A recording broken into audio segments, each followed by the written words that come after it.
शब्द सो बोध नहीं, बोध सो शोध नहीं, ये शीर्षक है। प्रसंग चल रहा है कि कुंभकार माटी को चिकना करने के लिए, लौंदा बनाने योग्य करने के लिए,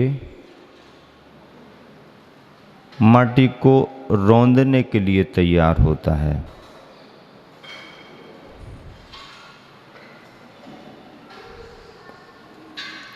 इसी संदर्भ में शिल्पी की, माटी की बातचीत होती है और महासत्ता के रूप में ये भाव प्रकट होता है कि उस सत्ता का किस तरह अतिशय बता दूं, परिचय पता दूं। उस सत्ता का किस तरह अतिशय बता दूं और उसका परिचय पता दूं, क्योंकि वो सत्ता हमारे से अपरिचित है। उस सत्ता की अनुभूति हमारे लिए नहीं है, पर प्राप्तव्य तो सभी के लिए वही है। जिन आँखों में काजल काली करुणाई वह छलक आई है, कुछ सिखा रही है। पंक्तियां हैं मूकमाटी की। जिन आँखों में काजल काली करुणाई वह छलक आई है, कुछ सिखा रही है। चेतन की तुम पहचान करो। क्या? चेतन की तुम पहचान करो।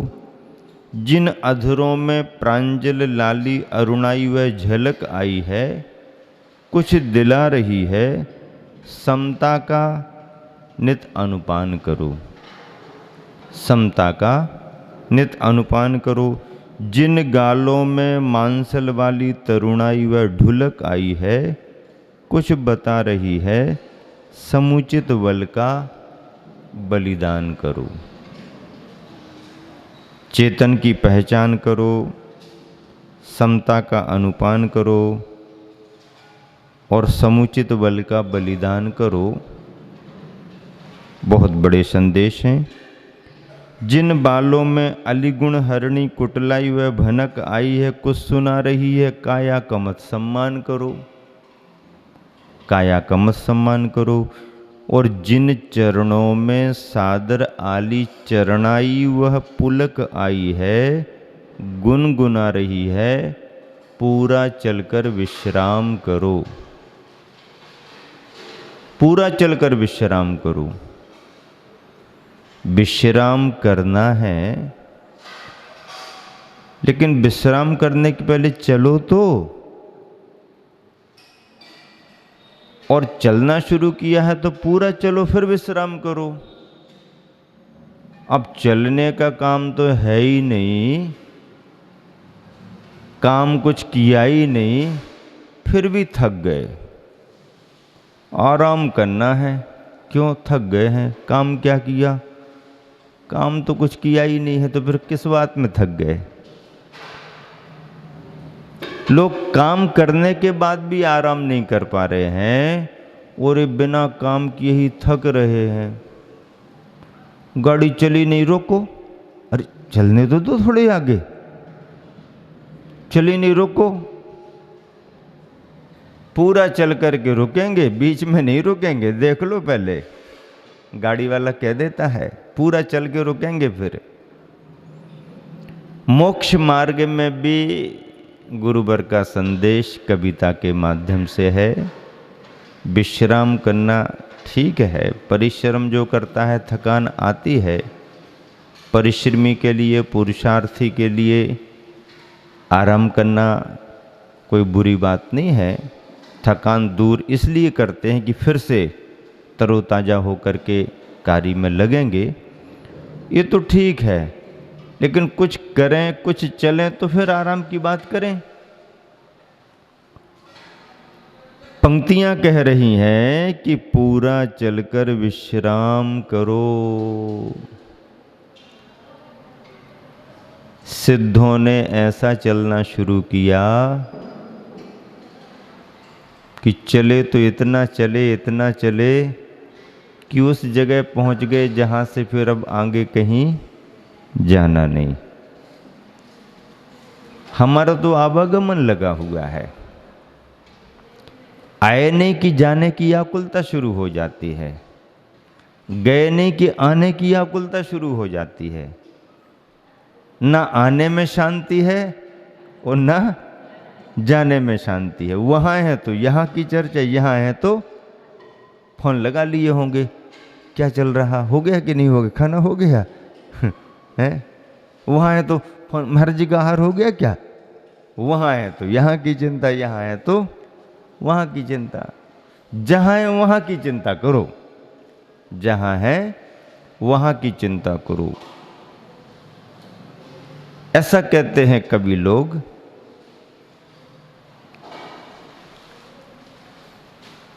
करो तो ऐसा करो कि कुछ करना बाकी ना रहे।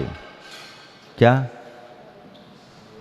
करो तो ऐसा करो कि कुछ करना बाकी ना रहे। चलो तो ऐसा चलो कि फिर चलना बाकी ना रहे। आओ तो ऐसा आओ कि जाना बाकी ना रहे। आओ तो ऐसा आओ कि जाना बाकी ना रहे, और जाओ तो ऐसा जाओ कि लौटकर आना बाकी ना रहे। सिद्ध गए तो ऐसे गए कि अब आप पूजा में भी बुलाते रहो तो आने वाले। हमने बढ़िया सोने का सिंहासन, हृदय का आसन, उत्तमोत्तम सामग्री, चांदी की लवंग से स्थापना, और ज़्यादा मन हुआ तो सोने की लवंग से स्थापना कर दो। आह्वानन, स्थापन और सन्निधिकरणम भी कर दो, तो भी वो जो गए हैं वो आने वाले नहीं। वो आए ना आए, हम तो बुलाएंगे ये बात अलग है। हर पूजा में बुलाएंगे ये बात भी अलग है। बुलाते रहो कोई बात नहीं, लेकिन हमारे तुम्हारे बुलाने से वो आने वाले क्यों? क्योंकि ऐसी जगह उन्होंने प्राप्त कर ली है कि जहाँ से अब लौट करके आना संभव नहीं। दूध में से एक बार घी निकल गया, अब निकले हुए शुद्ध घी को आप दूध फिर से नहीं बना सकते। दूध अब नहीं बनेगा, घी निकल गया। एक बार शरीर में से शुद्ध होकर के आत्मा निकल गई, लौट करके फिर संसार में कभी आने वाली नहीं। चले तो वो भी जिन्होंने मंजिल पाली। चल तो हम भी रहे हैं, लेकिन पहुंच नहीं पा रहे। चल तो हम भी रहे हैं, पर पहुंच नहीं पा रहे। हम भी चले होंगे युग के आदि में, आदिनाथ के समय। हम भी चले होंगे युग के अंत में, महावीर के समय। लेकिन आदिनाथ, महावीर, तीर्थंकर और केवल ज्ञानी ऐसे चले कि वहां पहुंच गए, और हम चले पिछड़ गए, चल ही नहीं पाए। और अपनी भाषा में कहें तो वो चल करके पास हो गए, और हमने भी चलना शुरू किया था लेकिन चल नहीं पाए, सो फेल हो गए। अब स्थिति क्या बनती है कि जब कभी भी भगवान के निर्वाण कल्याणक आते हैं तो जितने भी फेल वाले लोग हैं वो सब बड़े बड़े लाड़ू चढ़ाने के लिए आते हैं, और पास होने वालों के नाम पर लाड़ू चढ़ा चढ़ा करके खुश होते हैं। समझ में नहीं आता हमें कि जो फेल हो गए वो निर्वाण कल्याण को में इतने खुश क्यों दिखते हैं? वो पास हो गए हैं, ये बहुत अच्छी बात है, पर आप फेल हो गए हैं, ये महसूस होते हुए भी खुश क्यों हो? इसका मतलब है आपको अपने फेल होने का एहसास नहीं है, बल्कि आपने स्वीकार ही नहीं किया कि हम फेल हैं। बल्कि कई बार तो ऐसा होता है परीक्षा में कि क्लास में यदि विद्यार्थी ज़्यादा पास हो जाएं और 2-3 फेल हो जाएं, तो 2-3 फेल होते हैं तो उनको फीलिंग होती है कि हम 2-3 ही फेल रह गए, बाकी सब पास हो गए। फेल कम होते हैं तो फीलिंग होती है। और कभी कभी क्लास में ऐसा भी होता है कि फेल ज़्यादा बच्चे हो जाते हैं, तो जो 2-3 पास होते हैं वो फेल वाले बच्चे ऐसा माहौल बनाते हैं कि पास वालों की खुशी खराब कर देते क्यों? अरे ये तो ऐसे ही पास हो गए होंगे, ऐसे ही हो गए होंगे, वो तो कुछ नहीं, अपन ईमानदार रहे ना, अपन ने कुछ नहीं किया इसलिए अपन ऐसा, ये सब ऐसे ही है, सेटिंग होगी इनकी, सेटिंग होगी इनकी, हैं? हो हाँ बिल्कुल, ऐसा तो है ही। हमने तो भले हम फेल हो गए, लेकिन हमने नकल नहीं की कि मौका नहीं मिला ये बात तो अलग है नहीं की कि मौका नहीं मिला, वो जो हो जाना है। तो फेल वाले ज़्यादा हो जाते हैं तो पास वालों का मजा किरकिरा कर देते हैं। ज़्यादा पास होते हैं तो पार्टी पास वाले देते हैं, फेल वाले बाहर घूमते रहते हैं। और जब फेल ज़्यादा लोग हो जाते, बच्चे हो जाते, तो फेल वाले पार्टी देते हैं, पास वालों को कहते ये तो सब ऐसे हुआ, अपन ईमानदार है, कोई बात, अपन अपना पार्टी कर लो। तो भगवान को मोक्ष मिला है तो भगवान पास हो गए और हम लोग पास नहीं हो पाए, तो शायद अपन ने ये तय किया है कि पता नहीं भगवान कैसे चले गए मोक्ष, हम सब ईमानदार रहे तो हो नहीं पाए, अपन अपने लाड़ू चढ़ाते रहो। अरे दूसरों के पास होने में यदि हम खुश होकर के मिठाइयाँ बांटें तो कौन सी बुद्धिमानी है? उपवास करना चाहिए, अनशन करना चाहिए, आहार कोई नहीं उठना चाहिए, बैठे रहना चाहिए, हम पास क्यों नहीं हुए? लेकिन निर्वाण कल्याणकों पर ऐसा दिखता नहीं है, ऐसा दिखता नहीं है। लेकिन फिर भी इतना अवश्य है कि यदि महसूस भी हुआ कि हम फेल हो गए, पुरुषार्थ करने के बाद भी फेल हो गए, तो कम से कम सच्चाई को स्वीकार करने के कारण इस बात की खुशी तो होती है कि हम फेल हुए तो फेल हुए, पर कुछ तो पास हुए हैं, और जो पास हुए हैं उनका गुणगान हम करेंगे और तब तक करते रहेंगे कि जब तक हम भी पास ना हो जाएं। गुरुवर आचार्य श्री कह रहे हैं कि चलो तो ऐसा चलो कि पूरा चलकर विश्राम करो। बहुत पहले पंक्तियां कुछ याद आई थी, किसी कवि ने लिखी हैं। गहन सघन मन मोहन वन तरु, मुझको आज बुलाते हैं। गहन सघन मन मोहन वन तरु, मुझको आज बुलाते हैं, किंतु किए जो मैंने वादे याद मुझे आ जाते हैं। किंतु किए जो मैंने वादे आज मुझे याद मुझे आ जाते हैं। अभी कहाँ विश्राम, यहाँ यह मूक निमंत्रण छलना है। अभी यहाँ विश्राम कहाँ, यह मूक निमंत्रण छलना है। अभी तो मुझको मीलों मुझको चलना है। अभी तो मुझको मीलों मुझको चलना है।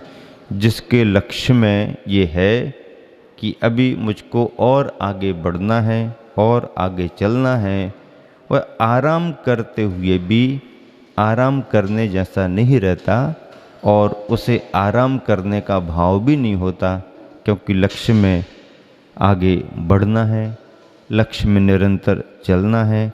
गुरुवर कह रहे हैं कि पूरा चलकर विश्राम करो। विश्राम तो करो, लेकिन पूरा चलकर विश्राम करो। गुरुवर आचार्य श्री ने सन 1976 में कुंडलपुर सिद्ध क्षेत्र पर चातुर्मास किया। पहला चातुर्मास आचार्य श्री का, मध्य प्रदेश का, बुंदेलखंड का, सिद्ध क्षेत्र कुंडलपुर में श्रीधर स्वामी की निर्वाण स्थली है। वहाँ की प्राकृतिक छटा आचार्य श्री ने जो देखी, पहाड़ों से झरने बहते रहते हैं, बारिश का पानी पहाड़ियों से निकल निकल करके आकर के वर्धमान सरोवर में मिलता है, निकल करके आगे बढ़ता है। आचार्य श्री बड़े बाबा के यहाँ जाते आते वो चातुर्मास का दृश्य आचार्य श्री के मन में समा गया। काव्य रचना हुई, प्रशस्तियाँ लिखी, अनुवाद हुए। उसमें आचार्य श्री ने 4 पंक्तियाँ लिखी। झरझर बहता झरना, झरझर बहता झरना, कहता चल चल चलना। झरझर बहता झरना, कहता, क्या कहता?